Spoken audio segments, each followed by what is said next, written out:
ಭಗವದ್ಗೀತೆನ ಪಠ್ಯಪುಸ್ತಕಕ್ಕೆ ಮಕ್ಕಳ ಒಂದು ಬದುಕೇನಿದೆ, ಇವತ್ತಿನ ಸಮಾಜ ಸಿದ್ದರಾಮಯ್ಯನವರ ನೇತೃತ್ವದಲ್ಲಿ ಯಾವ ರೀತಿ ಬೆಳೆಸ್ತಾ ಇದ್ದಾರೆ, ಸಮಾಜದಲ್ಲಿ ದ್ವೇಷ, ಅಸೂಯೆ, ಜನ್ಮ ಕೊಟ್ಟಂಥ ತಂದೆ ತಾಯಂದಿರನ್ನೇ ಕೊಲೆ ಮಾಡೋದು, ಜೊತೆಲಿ ಹುಟ್ಟಿದಂಥ ಅಣ್ಣ ತಮ್ಮದರನ್ನೇ ಕೊಲೆ ಮಾಡೋದು, ಮಾನಭಂಗಗಳು, ಈ ರೀತಿಯ ಒಂದು ವಾತಾವರಣ ಏನು ನಿರ್ಮಾಣ ಆಗಿದೆ.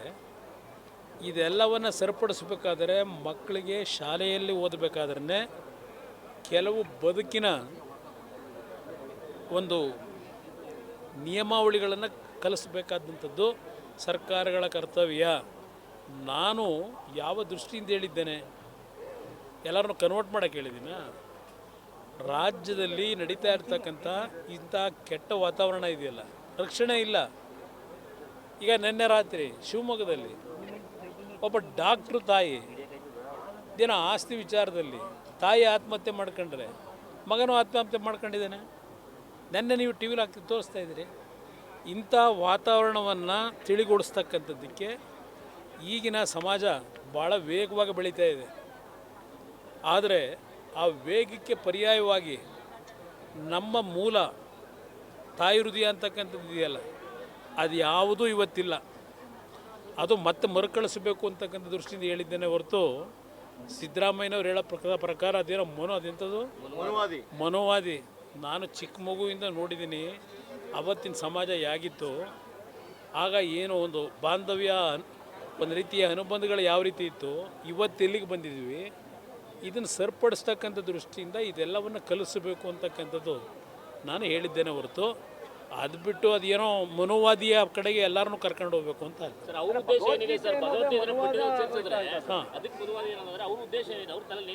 ಅವ್ರ ತಲೆಯಲ್ಲಿರೋದು ಸಮಾಜಗಳ ನಡುವೆ ಘರ್ಷಣೆ.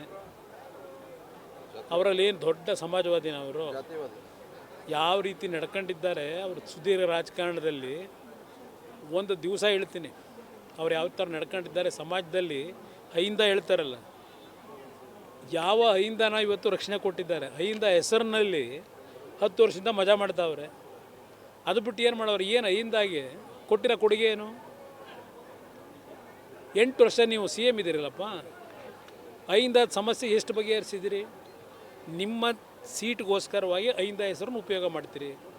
ಅಹಿಂದದಲ್ಲಿ ಎಷ್ಟು ಸಣ್ಣ ಸಣ್ಣ ಸಮಾಜಗಳಿದೆ, ಆ ಸಮಾಜಕ್ಕೆ ನಿಮ್ಮ ಕೊಡುಗೆ ಏನು? ನೀವು ಯಾರಿಗೆ ಏನು ಕೊಟ್ಟಿದ್ದೀರಿ? ಟಾಪ್ ಪ್ರಿಯಾರಿಟಿ ಯಾರಿಗೆ ಕೊಟ್ಟಿದ್ದೀರಿ? ಸತ್ಯ ಹೇಳ್ತೀರಾ?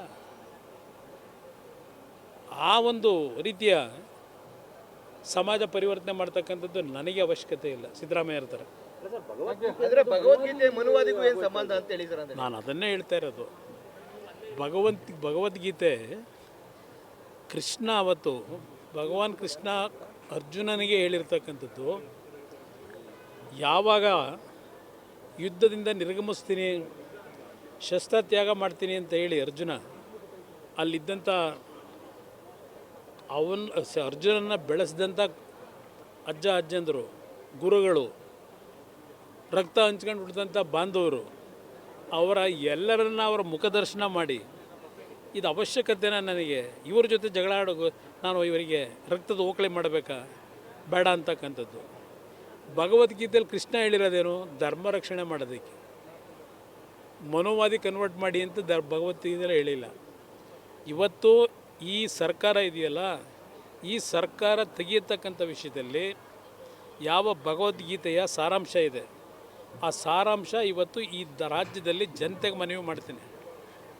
ಯಾವ ಭಗವಾನ್ ಕೃಷ್ಣ ಹೇಳಿದ್ದಾನೆ, ಈ ಸರ್ಕಾರ ಕಳೆದ 2.5 ವರ್ಷದಲ್ಲಿ ಜನಗಳ ಜೊತೆ ಯಾವ ರೀತಿ ಚೆಲ್ಲಾಟ ಆಡಿದ್ದಾರೆ, ಕಾನೂನು ಬಾಹಿರ ಚಟುವಟಿಕೆಗಳಿಗೆ ಯಾವ ರೀತಿ ಪ್ರೋತ್ಸಾಹ ಕೊಟ್ಟಿದ್ದಾರೆ, ಇದೆಲ್ಲವನ್ನು ಗಮನಿಸಿದಾಗ ಅವತ್ತಿನ ಭಗವದ್ಗೀತೆ ಶ್ರೀಮಾನ್ ಕೃಷ್ಣ ಅರ್ಜುನನಿಗೆ ಏನು ಸಾರಾಂಶ ಹೇಳಿ ಯುದ್ಧಕ್ಕೆ ತಯಾರು ಮಾಡಿದ್ರು, ಅವತ್ತಿನ ಭಗವದ್ಗೀತೆ ಈಗಿನ ಈ ಸರ್ಕಾರದ ವಿರುದ್ಧ ಅವಶ್ಯಕತೆ ಇದೆ ಅನ್ನೋದು ನನ್ನ ಅಭಿಪ್ರಾಯ. ಅಹಿಂದ ವಿಚಾರವಾಗಿ ಮಾತಾಡ್ತಾ ಇದ್ರಿ ಸರ್. ಈಗ ಹಿಂದುಳಿದ ನಾಯಕರುಗಳು ಸಿ ಎಂ ಆದರೆ ಸಣ್ಣ ಪುಟ್ಟ ವಿಚಾರಗಳನ್ನು ದೊಡ್ಡದು ಮಾಡಿ ಅವ್ರಿಗೆ ಹಿಂಸೆ ಕೊಡುವಂಥದ್ದು, ಭ್ರಷ್ಟಾಚಾರದ ಇಲ್ಲದ ಆರೋಪಗಳು ಮಾಡ್ತಾರೆ, ಸಿ ಎಂ ಸ್ಥಾನದಲ್ಲಿ ಇರೋಕ್ಕೆ ಬಿಡ್ತಾ ಇಲ್ಲ ಅನ್ನುವಂಥ ನಿಟ್ಟಿನಲ್ಲಿ ಯತೀಂದ್ರ ಅವ್ರು ಮಾತಾಡ್ತಾರೆ. ಇಲ್ಲಿ ಹಾಗಿದ್ರೆ ಈ ರಾಜ್ಯದಲ್ಲಿ ಇವ್ರ ತಂದೆ ಬಂದಂಥ ಹಿನ್ನೆಲೆ ಏನು, ಈ ಮಟ್ಟಿಗೆ ಬರಬೇಕಾದ್ರೆ ಯಾವ್ಯಾವ ರೀತಿಯ ಬೆಳವಣಿಗೆಯಿಂದ ಬಂದರು, ಇವ್ರಿಗೆ ಯಾವ ತೊಂದರೆ ಕೊಟ್ಟರು, ಯಾರಿಂದ ತೊಂದರೆ ಆಯಿತು ಇವರಿಗೆ, ಅದನ್ನು ಹೇಳ್ಬೇಕಲ್ಲ. ಪಾಪ ನೆನ್ನೆ ಮೊನ್ನೆ ಬಂದಿದ್ದಾರೆ, ಇತಿಹಾಸ ಗೊತ್ತಿಲ್ಲ ಅವರಿಗೆ, ಅವರಿಗೆಲ್ಲ ಉತ್ತರ ಕೊಡೋಕ್ಕಾಗತ್ತಾ? ಬನ್ನಿ. ನಮ್ಮ ಯೂಟ್ಯೂಬ್ ಚಾನೆಲ್ನ ಸಬ್ಸ್ಕ್ರೈಬ್ ಆಗಿ, ಲೈಕ್ ಮಾಡಿ, ಪಕ್ಕದಲ್ಲಿ ಕಾಣಿಸೋ ಬೆಲ್ ಐಕನ್ನ ಕ್ಲಿಕ್ ಮಾಡಿ.